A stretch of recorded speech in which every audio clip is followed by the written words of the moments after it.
Et bonjour à tous. Et on va partir aujourd'hui sur une vidéo où on va aller discuter un petit peu de tout ce qui est petite sportive, hein. Tu l'as déjà vu dans la vidéo. Je trouve ça vachement intéressant. Pour moi, ça me parlait parce qu'en fait, il y a beaucoup de sportives qui existent. Et pour beaucoup de personnes, une sportive, à partir du moment où ce n'est pas une certaine puissance, ce n'est pas une sportive. Chacun voit midi à sa porte. Sache que aujourd'hui, même tu vas voir, on va regarder là comme la CBR 650R. Cette moto-là est largement assez puissante pour te permettre de perdre ton permis, puisque dessus on a déjà 95 chevaux. On va regarder un petit peu en fait différents modèles. Donc tu vois là, ce qui te dit c'est que cette moto-là est inspirée en fait de la CBR R 1000 RRRRR, 1 million de R. Pour moi, c'est une très belle machine. On n'a pas encore le prix de 2024. Ils ont refait en fait le style, tout ce que tu as à l'arrière. On ne le voit pas, mais à l'arrière, tu as une nouvelle boucle qui a été refaite et qui est plus esthétique, qui ressemble moins quand même avec le Roadster. Alors peut-être qu'ils ont revisité le Roadster en même temps, mais pour moi, ça reste une belle machine. 95 chevaux dessus. Elle va être dans les moins de 10 000 euros. Donc tu vois, elle a une vraie gueule sympa en rouge comme ça. Moi, je trouve ça vraiment très sympa. J'aime vraiment beaucoup. 650 cm3, 4 cylindres, donc plutôt creux au début, mais après c'est vraiment pas mal. Tu vois, écran TFT, couleur, moteur 4 cylindres en ligne. Tu peux le convertir en A2, mais t'as quand même 95 chevaux, mon ami. 95 chevaux, c'est quand même relativement suffisant sur la route. T'as pas besoin de plus. Après, est-ce que si tu vas sur piste occasionnellement, 95 chevaux c'est suffisant? Je pense que oui. Après, ce qu'il faut voir, c'est est-ce que tout ce qui est suspension, amortissement est suffisant pour faire de la piste régulièrement. Je dis bien régulièrement parce que sinon il n'y a pas trop de soucis, hein. Contrôle de couple, on a HSTC. Le HCCG gère souplesse la traction en roue arrière sur sol humide et sec. Bon, tu vois, tu as un peu de sécurité dessus. Connectivity Honda RoadSync. Ouais, pour moi, tout ça, c'est des conneries. Ça sert absolument à rien. Suspension et frein de qualité sport. Étrier Nissin à 4 pistons à fixation radiale. Double adhérent. Ça, c'est très bien. Fourche avant et amortisseur arrière Showa. Donc on se retrouve quand même avec du très bon matos dessus. Nouvel écran TFT couleur 5 pouces. L'écran est pas dégueulasse. Est-ce qu'il y aura toujours des reflets? Ça. Et moteur 4 cylindres. Oh, franchement, bonne petite machine. Tu vois, ils te la mettent sur piste comme ça, c'est pas pour rien. Pour te la vendre comme ça. Bien sûr, ça sera une moto qui aura besoin de prendre beaucoup de tours. Donc, à mon avis, en A2, si c'est un peu comme la Street Triple que j'avais, qui est bridée à 8000 tours et ça coupe tout, c'est pas dingue, hein, tu vois. Mais là, on va pas parler des A2. La nouveauté, ça va être ça. Honda e-clutch. Donc uniquement chez Honda, embrayage électronique qui fait passer à la conduite. Alors, mon pote qui bosse chez Honda, si tu vas chez Horizon Moto, passe lui faire un petit coucou, il s'appelle Karim. En gros, même à l'arrêt, tu peux mettre ta première, sans embrayer, sans rien du tout. Alors qu'un shifter, si tu es à l'arrêt, essaye de mettre la première, c'est pas possible, quoi. Donc, ouais, non, on a une vraie belle machine. Moi, je trouve ça vraiment très cool. Très cool. Donc, deux coloris, le noir et le rouge. Ouais, le rouge, il n'y a pas à chier. Putain, par contre, la qualité des photos est dégueulasse chez eux. Ah, c'est un peu mieux, là. Personnalisé, là, tu vois, de petits capots de sel. Ça, pour moi, ça, l'espèce de protection de réservoir, c'est des plus importants. Parce que sinon, tu vas fumer ton réservoir. T'as un demi-guidon, mais le demi-guidon, tu le vois qu'il est au-dessus du thé de fourche. Bon, je pense que c'est quand même pas mal, hein. Loin d'être dégueu, hein. T'as de la bagagerie si tu veux aller te balader à gauche à droite. Non, pour moi, c'est une belle machine, tu vois. Regarde un peu. Franchement, 95 chevaux, ouais, c'est suffisant hein, pour la route. Hein. Après, qu'est-ce que je pensais? Je regardais avec la GSX 8R. Hein. GSX 8R, le nouveau modèle. Donc l'autre, tu as l'espèce d'embrayage qui va se mettre tout seul. Là, dessus, tu as un shifter dessus. Donc on a le bicylindre de la GS 8R. GSX 8R. Non, GSX 8R, c'est celle-ci. Bon bref, le bicylindre du Roadster, la gueule, je la trouve vraiment, vraiment sympa. Regarde le petit châssis comme ça que tu retrouves, c'est vraiment pas mal du tout. Le profil avec la gueule, non, ils ont sorti une machine qui est loin d'être dégueulasse. Je la trouve vraiment pas mal du tout. Ouais, c'est pas mal. GSX 8R est conçu pour unir toute la facilité nécessaire à votre trajet quotidien, à votre machine racée prête à en découdre. Ouais, t'as une belle machine, hein, franchement, pour les moins de 100 chevaux, là. Et après, il y en a une qui dépasse un petit peu les 100 chevaux. Mais ouais, même l'optique, hein, je crains pas. Hein. Franchement, je trouve pas ça dégueulasse. Mode sportif ou mode cool, hein, avec sa partie cycle polyvalente, vous avez qu'à choisir le rythme à adopter. Non, la machine est vraiment pas mal du tout. Le moteur qui redéfinit le sport. Donc moteur bicylindre en ligne de 776 cm3. Donc autant te dire que bah, ça va être beaucoup plus coupleux que la 650 CBR. La CBR 650R, excuse-moi. Ça va être beaucoup plus coupleux. Mais il faut aimer le son du moteur du bicylindre, tu vois. Je suis vraiment pas fan. J'ai vraiment du mal. Autant la moto, je la trouve vraiment jolie que le son du bicylindre, waouh, j'ai vraiment du mal.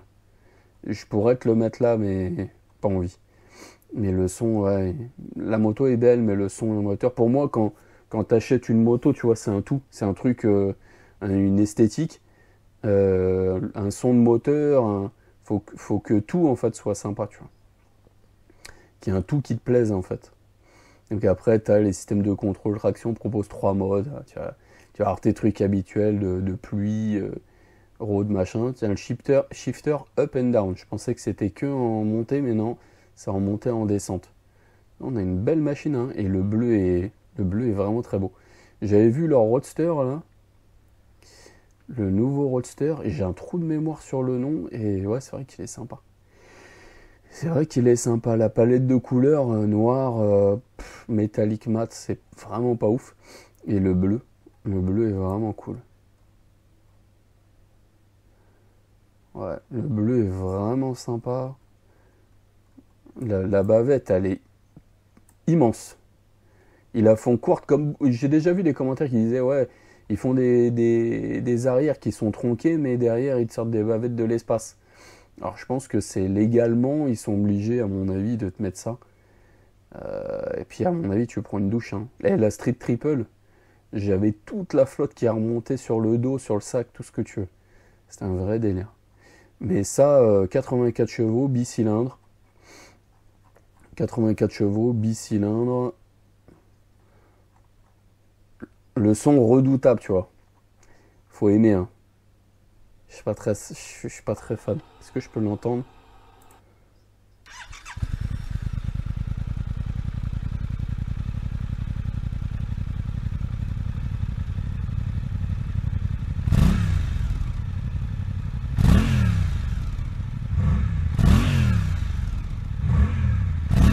Non, c'est pas.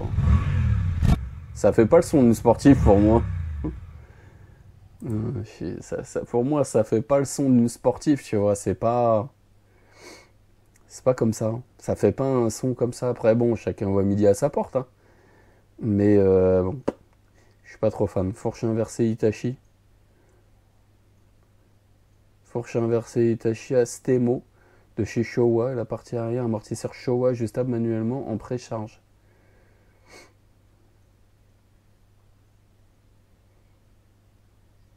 C'est pas un truc qui va te permettre de taper des chronos de ouf, mais ça va te permettre d'aller sur circuit, t'amuser sur la piste, hein, tranquillement. Hein. Là, qu'est-ce qu'ils nous mettent dessus, tu vois?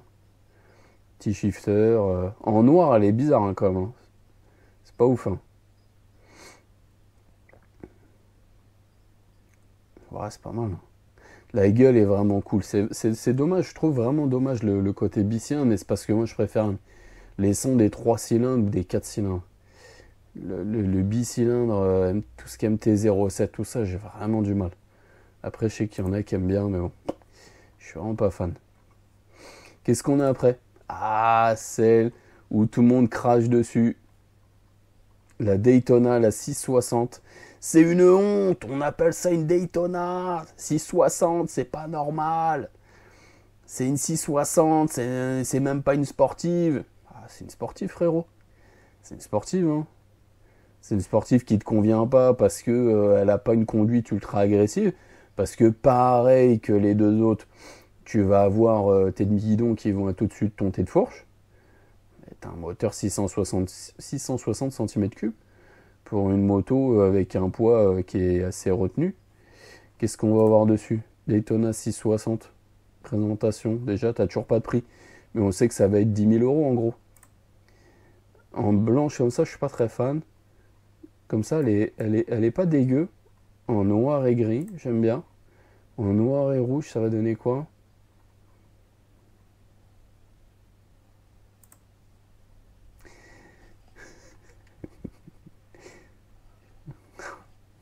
Je crois que les gens, ils l'achèteront que en noir et gris. Je sais pas. 3 cylindres, 95 chevaux. Moi, la Street Triple faisait 95 chevaux. 12 650 tours minute. C'est loin d'être dégueu. Ça sera bridable en A2, forcément. Toutes celles que je te montre, 60 Nm. Leur site est quand même vachement bien fait, tu vois. Tout est bien marqué, bien présenté. Après, on va continuer de regarder. Caractéristiques de la moto. Refroidissement liquide, réalisage, rapport, châssis. Fourche gros diamètre. Gros diamètre. Ouais, c'est une inversée en 41 mm, quoi. Détends-toi avec ton gros diamètre. Amortisseur chez Oa avec pré-réglage. Précharge réglable, excuse-moi. C'est la même chose que sur les deux précédentes, en gros. C'est la même chose. Là, t'as 201 kg. Donc ça se rejoint aux autres. Hein. Après, t'as une multitude d'accessoires. Enfin, multitude. Soins et protection. Moi, ce qui me dérange, en fait, sur celle-ci, c'est que tu peux avoir, et on va aller regarder tout de suite. Donc celle-ci va être à 10 000 euros. Et tu regardes, en fait, le Roadster 765, 10 295. Et là, en termes d'équipement, ça n'a rien à voir. Hein. Regarde, on va regarder vite fait. Putain, j'adore la gueule qu'elle a. Incroyable. Alors forcément, t'as pas tous les carénages, etc. Oui. En savoir plus. On prend la R, pas la RS. La RS est à 12 000. Mais on prend la R, qui est dans l'absolu, c'est pas une sportive, mais je te montre un peu. Alors leur site de merde hein, qui rame. Bon, bref, magnifique. Ça plante, c'est de la merde. On va retourner sur celle-ci, sur la Daytona. Et en fait, ce qui me dérange un petit peu dessus, c'est que tu as des étriers qui sont pas dingues du tout. L'esthétique, en fait, tu vois, tu le vois même pas bien là, mais t'as un vieux logo dégueulasse sur l'étrier avant. Il est hyper vilain, en fait. Le logo, en fait, il est même pas bien centré. Enfin, marque-moi triomphe sur le côté, ça donne un peu plus de cachet, tu vois. Là, tu mets un vieux logo tout moche dessus, c'est vraiment pas beau. Je suis vraiment pas fan du tout. Après, t'as pas de shifter dessus. Sur la Street Triple, t'as un shifter. Et c'est plein d'autres détails comme ça. Le compteur, ça va être le même et tout, mais pour moi, celle-ci, c'est vraiment malheureux. Hein. Ils ont essayé de faire un esthétique, mais ouais, ça matche pas. Pour moi, après, le 3 cylindres a un son incroyable. Il a un son incroyable. Est-ce qu'on peut l'entendre là? Non, ils l'ont pas mis quelque part. Putain, leur site pourri là. Je sais pas si chez toi ça fonctionne bien à chaque fois, mais leur site est éclaté au sol. Bref, bon. On va pas se casser la tête pendant 20 ans. Ouais, Ouais, cette Daytona là, pour moi, entre la CBR 650R, la GSX 8R et la Daytona, en termes d'esthétique déjà, je trouve que tu as des finitions qui vont pas. En termes de logique de prix, quand tu compares avec la Street Triple, alors c'est pas les mêmes machines, mais tu as la Street Triple qui est très bien équipée, qui est à 10 000, allez, 10 500, on va arrondir au-dessus, même si c'est 10 200 et des brouettes, 10 500. Celle-ci, la Daytona, va être à 10 000 euros. T'as pas de shifter, ça veut dire que tu vas faire quoi? Tu vas mettre un shifter, et là, bim, t'es à 10 500. En fait, c'est pas logique, ce n'est pas logique. Si jamais elle sort à 9 000 euros, on aura une autre discussion. 9 000 euros, tu mets un shifter, 9 000, allez, 9 500, et voilà. Parce qu'un shifter, c'est vraiment cool. C'est vraiment très très bien sur une sportive. Allez, on continue. On passe à une autre. Kawasaki ZX4RR. Ninja ZX4RR. Alors, celle-ci, elle est à 9 599 euros. C'est qu'un 400 cm3. 400 cm3, mais c'est n'importe quoi. Alors, il n'y a pas beaucoup de couple, parce que tu te doutes bien, tu as un 400 cm3 dessus. Mais par contre, tu as 80 chevaux. Donc plus puissant, par exemple, qu'une R7, que je n'ai pas mis dans mon petit comparo. 77 chevaux, 14 500 tours minute. Alors ça affiche 15 000, etc. Bref, tu envoies, tu as plein de vidéos. Regarde Ninja, tu marques ZX4RR. Ne confonds pas avec la R. Je te parle bien de la RR. La RR est mieux équipée que la R. Tu as des... Tu as celle-ci là. Oh, putain, celle-ci elle est incroyable. Regarde la 40e anniversaire. Oh là là là. Elle a 40e anniversaire, la gueule qu'elle a, la couleur qu'elle a, elle est incroyable. D'origine shifter, et là tu as une vraie position de sportif. J'aimerais bien trouver, tu vois, un autre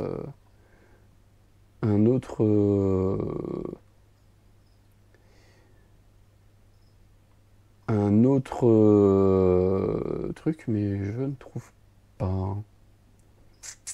Une photo. Laisse-moi tranquille avec ça. On va retourner dans description.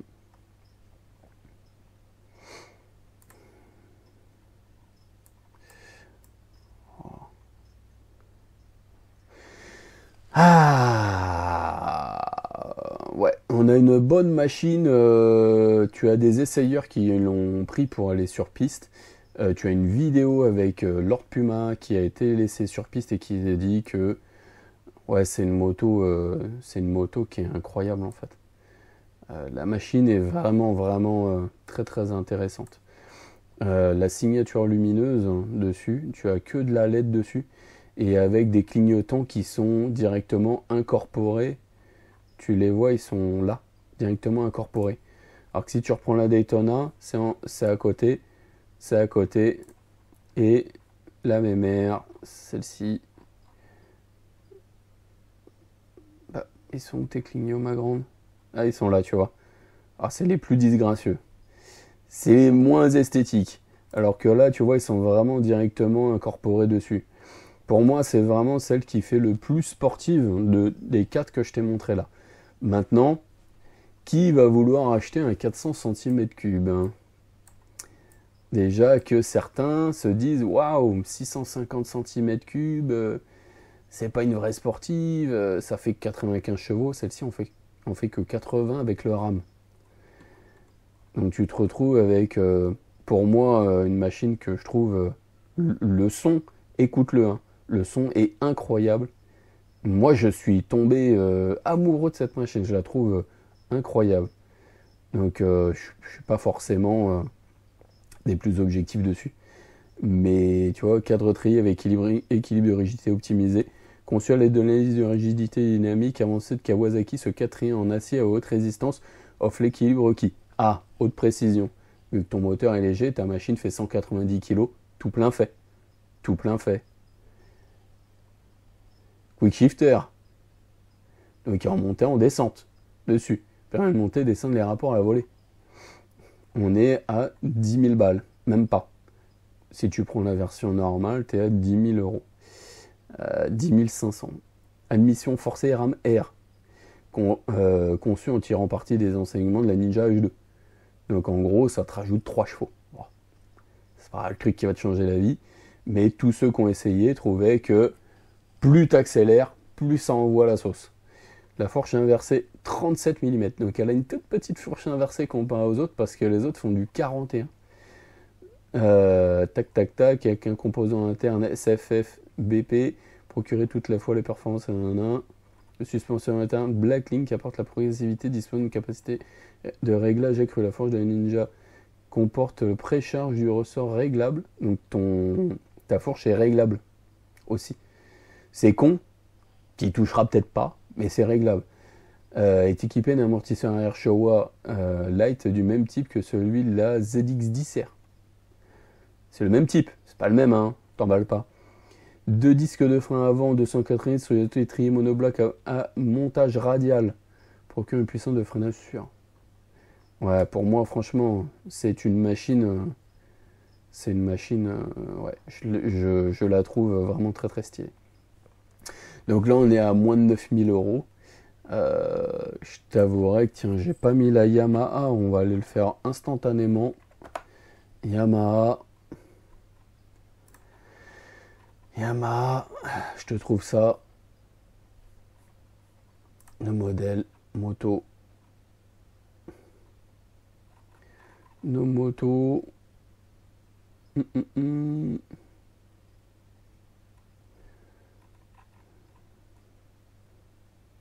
Super sport peut-être. Ils vont me l'avoir en super sport.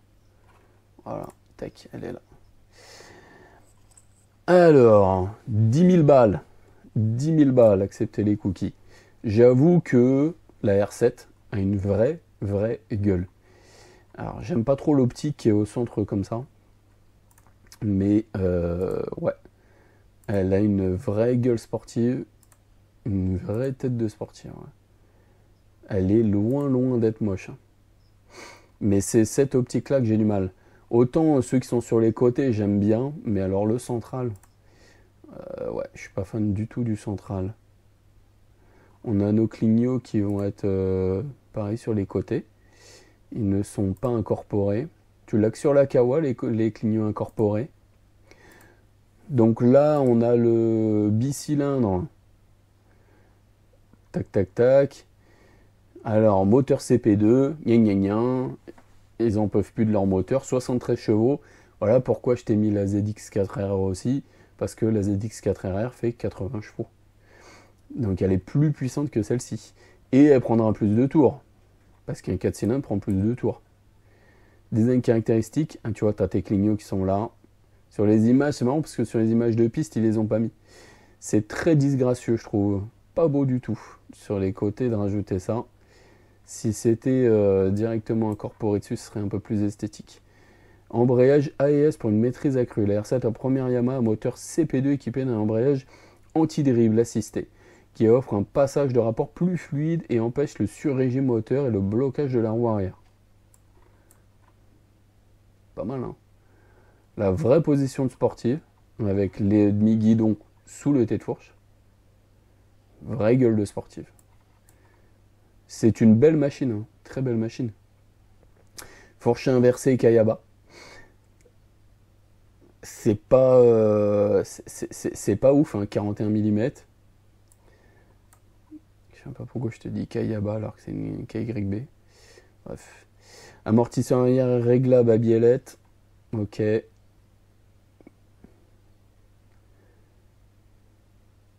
sais pas trop ce qu'il y a dessus comme amortisseur. Si tu sais, dis-le moi en commentaire. Hein. Et trait de frein avant montage radial. Ouais. Avec 4 pistons, un montage radial haut de gamme. Grâce au mètre cylindre radial Brembo. Donc tu as un mètre cylindre Brembo. Le reste, non. Poste de pilotage, il est loin d'être dégueu. Hein.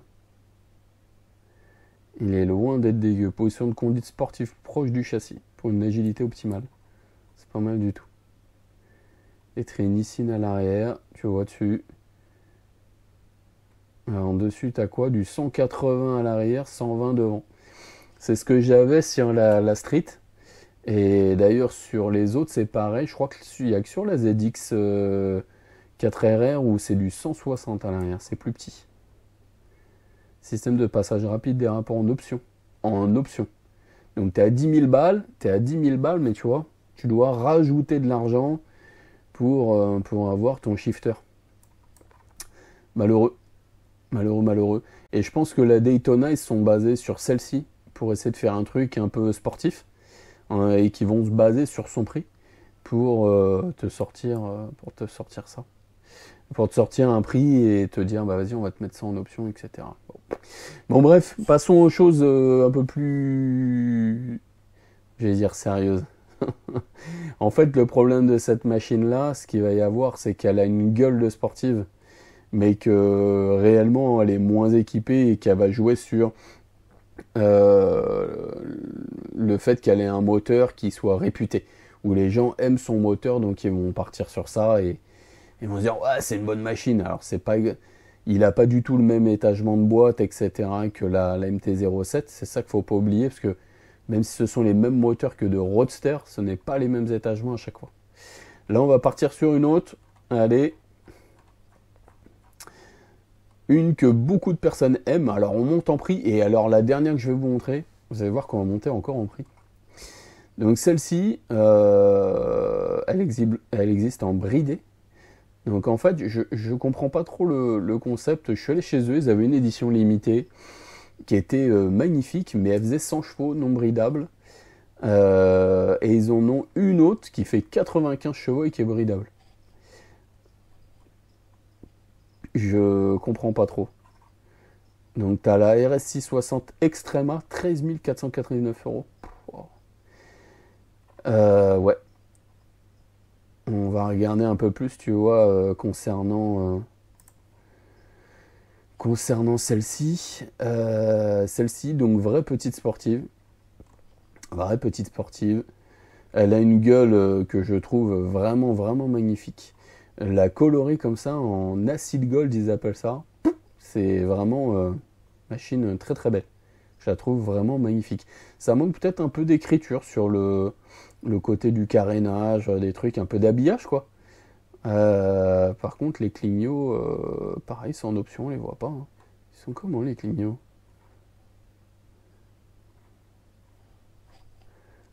Je vois pas trop comment ils sont les clignots, mais c'est pas ça là. C'est bon. Ah non, ils sont sur les rétros, excuse-moi. Ah, ça c'est pas mal. Les clignots sur les rétros là. Non, c'est ça là. Bah, attends, ici tu les vois pas. Si, peut-être c'est ça là. On voit mal sur leurs photos, hein. C'est pas ouf. Ah non, mais ils y sont pas. Bon, bref, on s'en tape des clignotants. Châssis haut de gamme, nan. Donc elle a une vraie gueule de sportive, elle a un son moteur, ok, voilà, c'est tout, soit t'aimes pas. Moi je suis pas forcément très fan, mais en tout cas la gueule qu'elle a là, elle est vraiment très très très belle. C'est une belle machine. RS60 conçue pour accueillir une large gamme d'accessoires. Ouais, puis tu nous fais chier avec tes accessoires. Alors, qu'est-ce qu'on a dessus? Moteur 660. Le nouveau bicylindre 660 cm3 avec une puissance record de 100 chevaux et un couple incroyablement élevé offre des performances vives et réactives. Puissance record de 100 chevaux. 660 cm3, 100 chevaux. On leur parle de la CBR 600RR qui sort 120 chevaux, enfin sans problème quoi. Enfin, les gars, vous emballez pas quoi. Bref, c'est t'aimes ou t'aimes pas les bicylindres, voilà, c'est pas technologie avancée, multimap, 5 modes de conduite, rien d'extraordinaire et la moto est quand même à 11 500 €. Ouais, c'est une vraie sportive, mais si je devais choisir, je mets pas la ZX4R dedans, tu vois, imaginons tu veux un bicylindre, je pense que je partirais plus sur la R7 quand même, qui est moins chère, Alors, le problème de la R7, c'est qu'elle est moins bien équipée, tu vois. Alors attends, je réfléchis un instant. J'ai le choix entre toutes et je mets pas la ZX4RR parce que je te l'ai dit, la ZX4RR, je la kiffe. Là, si je devais choisir entre celle-ci et une autre, je suis peut-être la GSX-8R. En bicylindre, je parle, hein. Bicylindre, pas autre chose. Je dois prendre un bicylindre parce que je veux un peu plus de couple et tout. Je prends soit la R7, soit la RS660 ou la GSX-8R. Je prends la GSX-8R. GSX-8R, mieux équipée que la R7, mais beaucoup moins cher que la Aprilia. Et la Aprilia est un peu mieux équipée en termes de châssis. Les spécifications technologiques, moteur, nanana. Suspension arrière, bras aussi asymétrique en alu, mono-amortisseur réglable en recharge du ressort, freinage par rebond, ok, fourche avant Kayaba, tu vois, c'est pour ça que je disais tout à l'heure Kayaba, que c'est KYB, rien à voir, de 41 mm, Kayaba c'est bien, hein, c'est pas de la merde, hein. Support de montage de l'étrier radial en aluminium, précharge du ressort, amortissement en détente réglable, donc on repart un peu sur la ZX4RR, elle a les mêmes réglages que la ZX4R, ce que les autres n'ont pas. Donc pas dégueulasse ça. Et après, juste pour le fun, si vraiment tu as de l'oseille et que tu veux acheter une moto qui est censée faire moins de 100 chevaux, parce qu'avant elle faisait moins. Celle-ci, putain de merde comme elle est belle. C'est le nouveau modèle. Alors la Super Sport 950, à l'époque faisait 95 chevaux, je pense qu'ils ont dû pas en vendre, ou très peu. Mais bordel, qu'est-ce qu'elle est belle. Par contre, le prix là, waouh. T'es à 16 000 euros. Et là, le problème, c'est quoi? C'est qu'à 16 000 euros, tu peux avoir des trucs. Tu peux avoir pas mal de bécanes. Donc, est-ce que t'as envie d'acheter une moto comme ça? Moi, ce qui me fait peur avec Ducati, c'est pas. Si je mets à part le prix, parce que le prix est juste dingue, je trouve, pour ce que c'est. Mais. Ce qui me fait peur, moi, chez Ducati, c'est la fiabilité, quoi. Quand tu vois Valoutre avec sa DSR-X, bisous à toi, Valoutre, si tu le gain. Ah merde, alors, la DSR-X, elle était en panne. Bon, après, il est tombé, malheureusement, à lui, et j'espère que la moto va bien, qu'elle a pu être réparée, mais malheureux, quoi.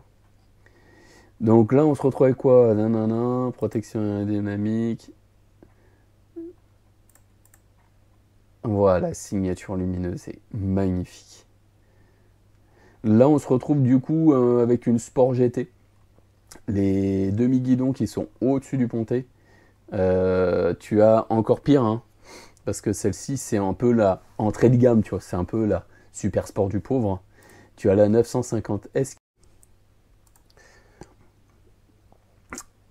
La loose de l'infini, ça a coupé.